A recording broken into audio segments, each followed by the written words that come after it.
এর পরের প্রশ্ন হলো, জাকির হুসাইন আপনি লিখেছেন জাহরি নামাজে ইমাম সূরা ফাতিহা পাঠের পর মুসল্লি যেন পাঠ করতে পারে সেজন্য সময় না দিলে বা কম সময় দিলে মুসল্লি কিভাবে সূরা ফাতিহা পাঠ করবে। যেসব সালাতে ইমাম প্রকাশ্যে কেরাত পড়েন যেমন মাগরিব, এশা এবং ফজর, সে সমস্ত সালাতগুলোতে মুসল্লি ইমাম সাহেবের কেরাত শ্রবণ করবেন, পাঠ করতে যাবেন না। এটাই হলো আপনার সবচেয়ে বিশুদ্ধতম মত এবং এই মতটি অধিকতর নিরাপদ। এর কারণ হলো যে ইমাম যখন উচ্চস্বরে কেরাত পড়বেন তার পেছনে আপনি কখন কেরাত পড়তে যাবেন। অনেকে বলেন যে সূরা ফাতিহা যখন ইমাম পড়বেন একটা আয়াত পড়ার পরে তিনি দ্বিতীয় আয়াতের মাঝে যখন থামবেন এই ফাঁকে পড়ে ফেলবেন। তো এতটুকু বিরতিতে কোনো ইমাম সাহেব দেন না যে ওই আয়াতটি আবার পুনরায় পড়া যায়। যখন কোরআন পাঠ করা হবে তখন তো আমাদেরকে শুনতে হবে।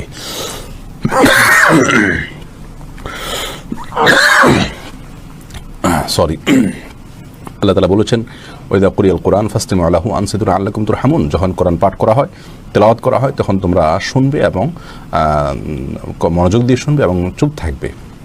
তাহলে আল্লাহ চুপও থাকতে বলছেন আবার শুনতেও বলেছেন। তাহলে উচ্চস্বরে যখন ইমাম সাহেব কেরাত পড়ছেন আপনি শুনতে পাচ্ছেন, তাহলে আপনাকে শুনতে হবে মনোযোগ দিয়ে, এবং আবার আপনি কিছু পড়তেও পারবেন না। যখন থামবে পরবর্তী আয়াতের মাঝে, এখানে তো এত অল্প সময়ের জন্য থামেন যে এর মধ্যেও আয়াতটি পড়ে শেষ করা যায় না।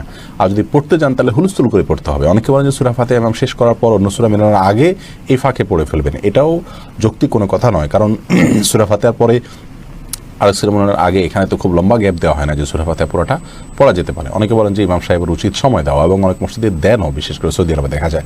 সেটাও গ্রহণযোগ্য নয়। সৌদি আরবের অনেক উলামা ইকরাম, বিশেষ করে আল্লামা তুয়াজিরি আল ফিকহুল ইসলামী বা মুখতাসার ফিকহুল ইসলামী এরকম একটা কিতাব তিনি লিখেছেন। সেখানে তিনি লিখেছেন যে ইমাম সাহেব সূরা ফাতিহার পর মুক্তাদিরকে সূরা পাঠের জন্য সুযোগ দিয়ে নিজে নীরব থাকবেন, চুপ থাকবেন, এরকম কোনো বর্ণনা, কোনো নির্দেশনা বা কোনো আমল রাসূল আকরাম সাল্লাল্লাহু আলাইহি ওয়াসাল্লামের কোনো হাদিস থেকে পাওয়া যায় না। যার কারণে ইমাম সাহেব যখন উচ্চস্বরে কেরাত পাঠ করবেন তখন আমরা কেরাত শ্রবণ করব, সেটা ইনশাআল্লাহ। আমাদের এই ভিডিওটি যদি আপনার ভালো লেগে থাকে তাহলে ভিডিওতে একটি লাইক দিতে পারেন এবং আপনার প্রিয়জনদের সাথে শেয়ার করতে পারেন, এবং এইরকম আরও ভিডিও পেতে আমাদের ইউটিউব চ্যানেলটি সাবস্ক্রাইব করে পাশে থাকা বেল আইকনটি অন করে দিন।